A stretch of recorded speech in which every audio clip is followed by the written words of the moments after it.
বাবার রেখে যাওয়া সম্পত্তিতে ওয়ারিশ মিলছে না 7 সন্তানের। দেশের প্রচলিত আইন উপেক্ষা করে এই সম্পত্তি থেকে বঞ্চিত করেছে ছেলে শহীদুর রহমান বাবলু। ঘটনাটি নেত্রকোনা শহরের ছোট বাজারস্থ এলাকার মৃত আব্দুর রহমান ভূঁইয়া খুশি ডাক্তার পরিবারের। পিতার সম্পত্তির জন্য বিগত 2004 সাল থেকে দাবি করে আসছে এই 7 সন্তান। বিস্তারিত দেখুন নেত্রকোনার নিজস্ব প্রতিনিধি হৃদয় রায় সজীবের প্রতিবেদনে। সরেজমিনে জানা যায়, বিগত দিনের শত চেষ্টা ব্যর্থতায় রূপ নেয়। শহীদুর রহমান বাবলুর সাথে দীর্ঘ আলোচনায় সঠিকভাবে অংশ প্রদানে বনিবনা না হওয়ায় মনোমালিন্য সৃষ্টি হয়। গায়ের জোরে ভোগ করে আসছে পৈতৃক সম্পত্তি। ওয়ারিশগণ তাদের বৈধ অংশ দাবি করলে অকথ্য ভাষায় গালিগালাজ, মারধর এবং খুন জখমের হুমকিও দেয়। এলাকার গণ্যমান্য লোকজন বিষয়টি সমাধানে ব্যর্থ। তারা আইনের সহযোগিতা কামনা করছেন। এ বিষয়ে শহীদুর রহমান বাবলুর সাথে মুঠোফোনে কথা বললে তিনি এসব অভিযোগ অস্বীকার করেন এবং ফোন রেখে দেন। পরে আর তার সাথে যোগাযোগ করা যায়নি। এ ব্যাপারে নেত্রকোনা মডেল থানার অফিসার ইনচার্জ বলেন, এ বিষয়ে আমরা একটি অভিযোগ পেয়েছি। অভিযোগের ভিত্তিতে সত্যতা যাচাই করে যথাযথ ব্যবস্থা গ্রহণ করা হবে। সম্পত্তি আমার মা খালাদের সম্পত্তি, সে টোটালটাই জোর দখল করে ভোগ করে সে খেতেছে।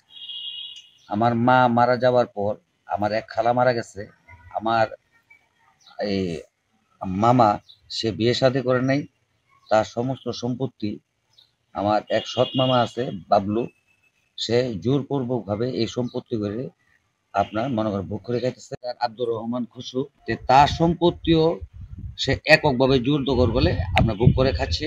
এবং আমার এক খালা জীবিত আছে, তার কাছ থেকে সিগনেচার নেওয়ার জন্য তার বাড়িতে গিয়ে 3 দিন থাকে তার বউকে নিয়ে খালার কাছ থেকে সিগনেচার আনার জন্য, কিন্তু খালার কাছ থেকে সে আপনার সিগনেচার আনতে পারে নাই।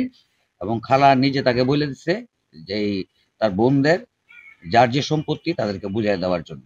সে এই কথা না শুনে সে চলে আসে। এখন পর্যন্ত সে জোরপূর্বক ভাবে ওই সম্পত্তি ভোগ দখল করে যাচ্ছে। আর এই ভাড়াটিয়াদের কাছ থেকে এককভাবে সে টাকা আপনি নিয়ে যাচ্ছে। হিসাবে এখানে আমার মা মারা যাওয়ার পরে যে সম্পত্তি দেওয়ার কথা ছিল, সে আমার সাথে কমিটমেন্ট করেছিল, করার পরে সে গাড়ি চলে গেছে। কিন্তু তার পত্রিকার কোনো দেখা সাক্ষাৎ নাই।